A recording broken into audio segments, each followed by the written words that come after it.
ये कार्यक्रम सत्य घटनाओं से प्रेरित है। जिनके साथ ये घटनाएं घटी उसकी वास्तविकता उन्हीं तक सीमित है। भूत प्रेतों और असामान्य विषयों के होने पर चैनल कोई दावा नहीं करता और न ही प्रोत्साहन करता है। बचपन में जब भूत प्रेत और चुड़ैल की कहानियां सुनकर आपको डर लगता था तो आप क्या करते थे? जब तेज हवा के झोंके से खिड़की खड़क जाती थी और हर आहट ये एहसास कराती थी कि दरवाजे के पीछे कोई है, तो सिर्फ माँ की गोद ही वो जगह होती थी जहां पहुंचते ही सारा डर गायब हो जाता था। पर क्या हो जब आपका डर माँ की गोद में भी आपका पीछा न छोड़े? कुछ किस्से डरावने होते हैं, कुछ किस्से हैरत अंगेज, पर कुछ किस्से इन सब से परे होते हैं। आज मैं एक ऐसी ही अजीबोगरीब दास्तान लेकर आया हूँ जिसे सुनाने से पहले आपके पास मैं सिर्फ एक सवाल छोड़े जा रहा हूँ कि क्या दुनिया का कोई कानून आपको किसी मरे हुए इंसान को मारने की सजा दे सकता है?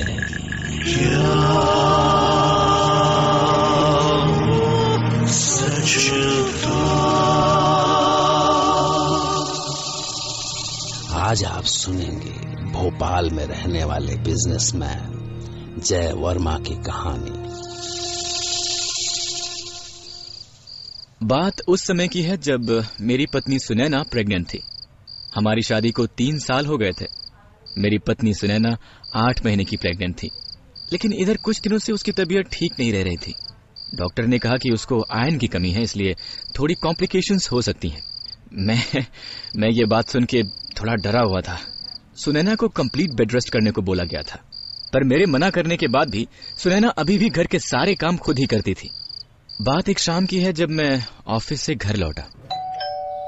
दरवाजा खुला है, आ जाओ। सुनैना, ये तुम पागल हो गई हो क्या? तुम नीचे उतरो, चलो अभी। ओहो, तुम्हें मना किया है ना, फिर क्या जरूरत थी पंखे को साफ करने की? अरे कल बाई आके कर लेगी। अरे कौन सा मैं कुतुब मीनार पर चढ़ गई हूँ। जाओ तुम फ्रेश होकर आओ, मैं चाय बनाती हूँ। मतलब तुम नहीं मानोगी ना? अच्छा बाबा, ये तो हो गया। आगे से सिर्फ बेड रेस्ट बस। ऊपर जाने के लिए मैं जैसे ही मुड़ा कि अचानक से सुनैना की चीख सुनाई दी। सुनैना, क्या हुआ? सुनैना, तुम ठीक तो हो? क्या हुआ? हाँ? पीछे मुड़ के देखा तो मेरी आवाज ही गले में अटक गई थी।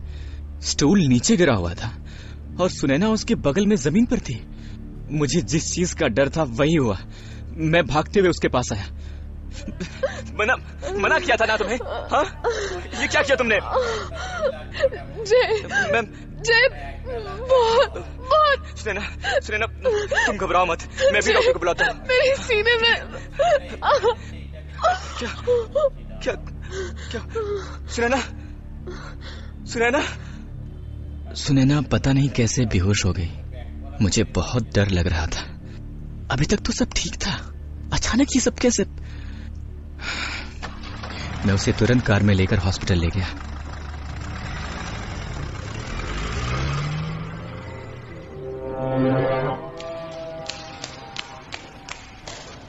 डॉक्टर प्लीज देखिए ना, इसे क्या हो गया?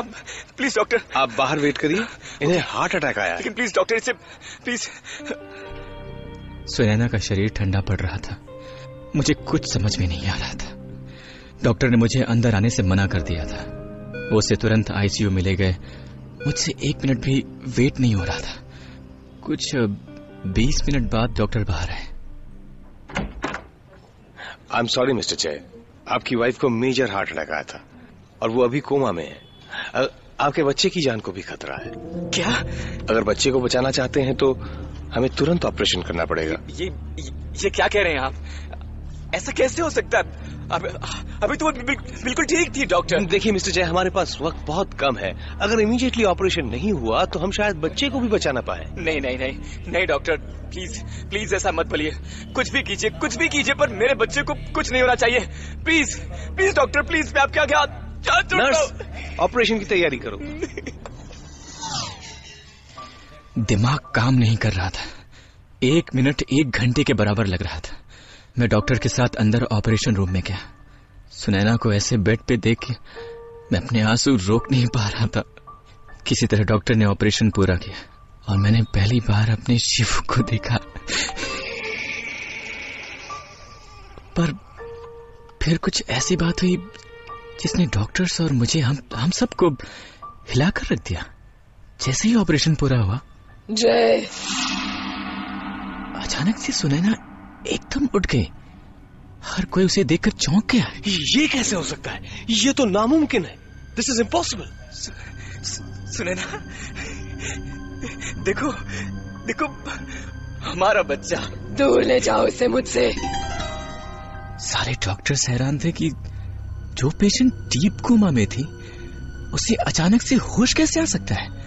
मुझे तो सिर्फ खुशी थी कि मुझे मेरी बीवी और बच्चा दोनों वापस मिल गए। 1 हफ्ते हॉस्पिटल में रहने के बाद मैं सुनैना को लेकर घर वापस आ गया। शायद बीमारी का असर था या वो कमजोर थी, पर सुनैना को जब से होश आया वो सिर्फ चुप थी। पर उससे भी ज्यादा हैरान करने वाली बात यह थी कि वो अपने बच्चे को गोद में लेने को कभी तैयार ही नहीं होती थी। उसे देखते ही उसके चेहरे का रंग उड़ सा जाता था। उस दिन जब मैं शाम को घर गया तो सुनैना, ये सब क्या हो रहा है? कहाँ हो तुम?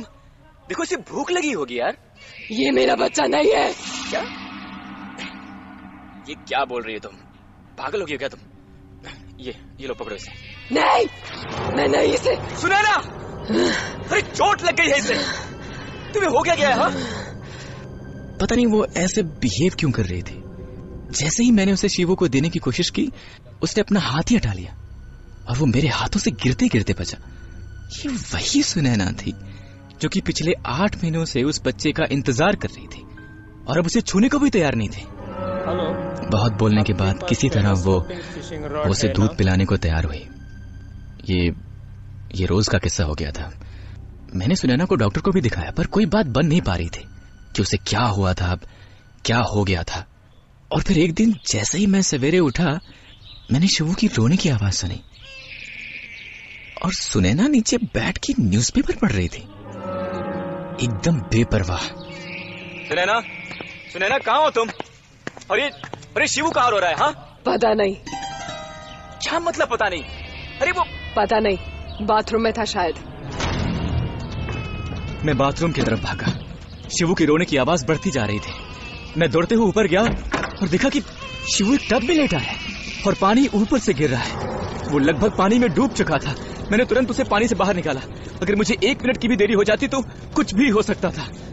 मैं जैसे उसे पानी से निकाल के पीछे बढ़ा तो सुनैना भाग खड़ी थी।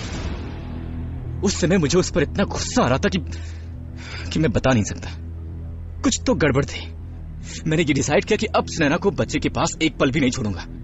कहते हुए बहुत अजीब लग रहा है, पर बच्चे को सबसे ज्यादा खतरा उसकी अपनी मां से था। सुनैना पागल हो गई थी या क्या था, मुझे कुछ भी समझ में नहीं आ रहा था। डॉक्टर्स को भी सुनैना के साथ कोई प्रॉब्लम नहीं दिख रही थी। 4 दिन बाद घर में शिवू के नामकरण की पूजा थी।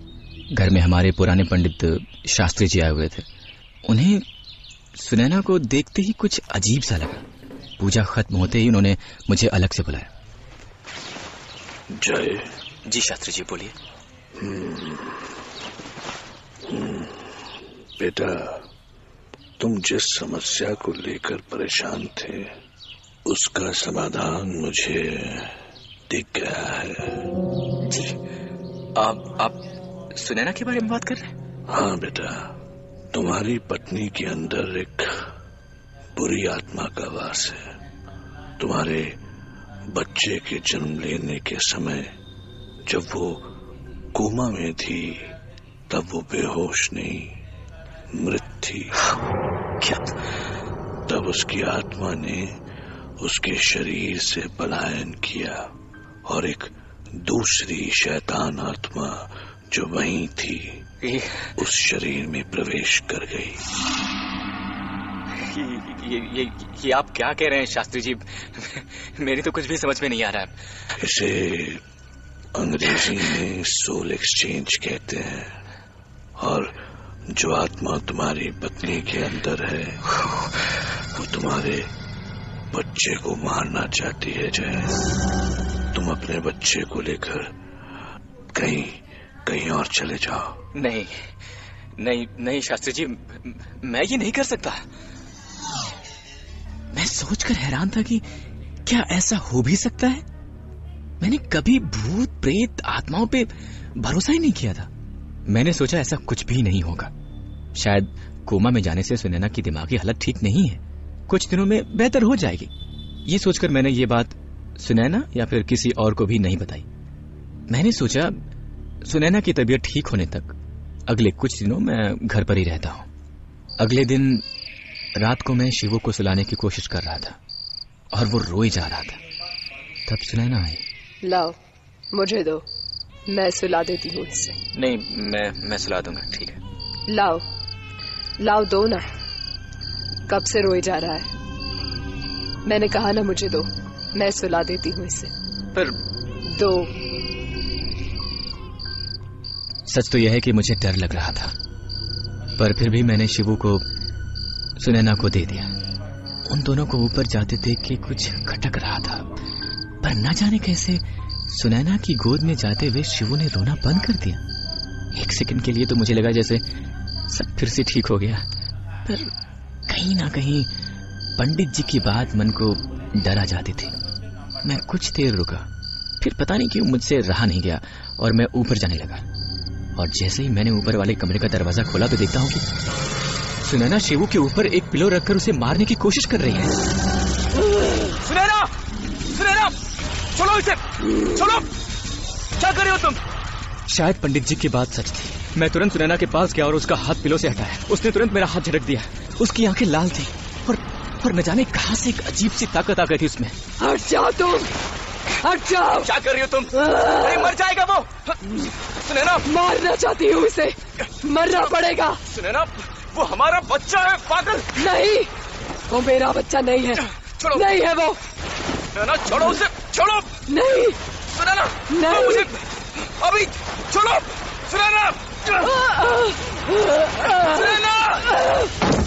मैंने किसी तरह सुनैना से शिवू को लेके उसे उसके पालने में लिटा दिया, पर सुनैना के ऊपर न जाने कौन सा भूत सवार था।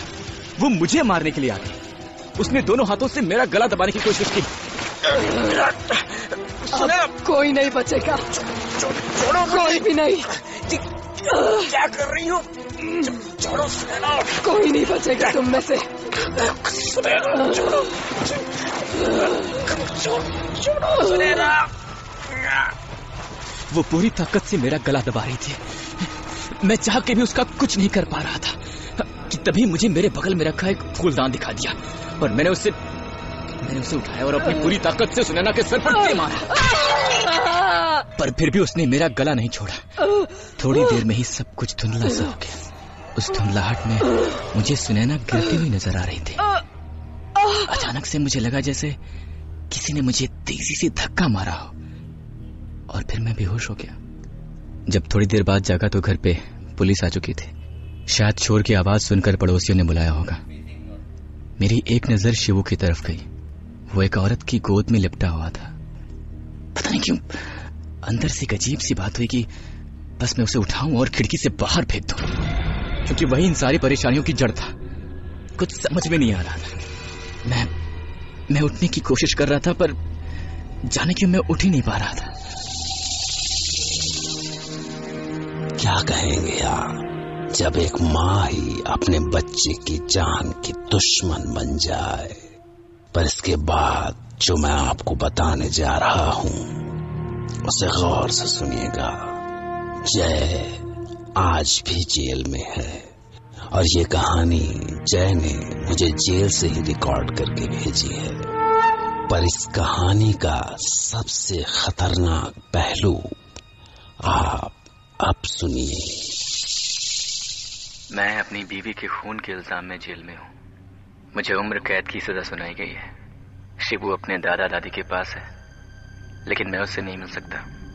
मैंने उसे फिर कभी नहीं देखा, क्योंकि उस रात के बाद मेरे अंदर जो बदलाव आया वो मैं बयान नहीं कर सकता। पहले मुझे ये सब वहम लगता था, पर शायद ये वहम नहीं था। मेरे अंदर से एक आवाज आती थी कि मुझे शिबू का खून करना है, उसे हमेशा हमेशा के लिए खत्म कर देना है। वो मेरा सबसे बड़ा दुश्मन है। सुनैना के अंदर जो आत्मा थी वो अब मेरे अंदर है, और वो चाहती है कि मैं शिबू का खून कर दूं। और शायद वही होगा।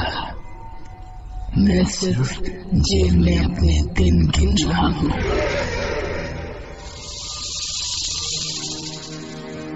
जय की पत्नी की मौत वाकई वैसे ही हुई जैसा उन्होंने कहा। ये पुलिस के रिकॉर्ड्स में दर्ज है, पर मैं यही उम्मीद करता हूं कि जय ने जो कुछ करने की ठानी है वो कभी सच न हो। मैं इस कहानी के तथ्यों की पुष्टि नहीं करता, क्योंकि ये जो कुछ आपने सुना वो जय की आप बीती थी, उसी की जुबानी। पर हो सकता है कि जो कुछ जय ने कहा वो सच था, या जय की बनाई हुई एक